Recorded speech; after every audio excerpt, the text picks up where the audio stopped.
Donc quelques mots pour dire qu'effectivement il y a des mesures, ce sont des engagements de l'ensemble des partenaires, et donc il y a des mesures envisagées qui seront difficiles à mettre en œuvre. Je sais qu'il y a un contexte difficile, il y a une augmentation de loyer, je sais que c'est un sujet qui est évoqué, mais ça fait partie,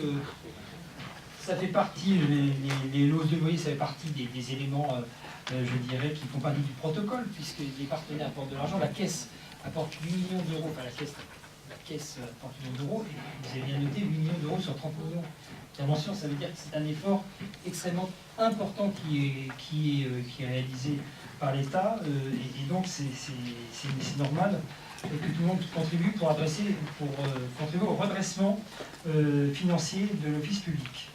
Voilà. Mais derrière ces éléments, effectivement, il y a aussi des éléments qualitatifs. C'est une offre qualitative, c'est la qualité des logements qui va être améliorée. Donc je crois qu'il y a ça derrière, c'était très important.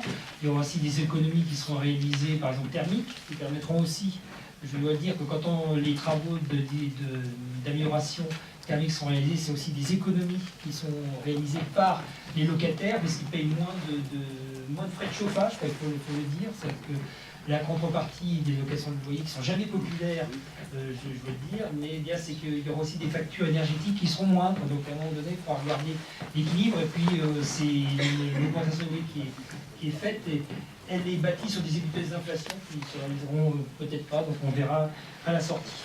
Donc voilà, vous impliquer, ça permettra aussi d'avoir un outil solide qui viendra, je dirais à côté de l'offre privée, je dirais améliorer l'offre de logement sur Montluçon, et qui s'intégrera dans le projet qui était présenté tout à l'heure, dont j'ai découvert la fin.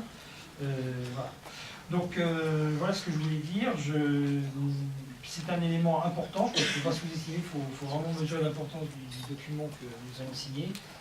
Ça permettra d'avoir un office public plus fort, plus solide, qui se rénove, qui va s'adapter à l'offre actuelle.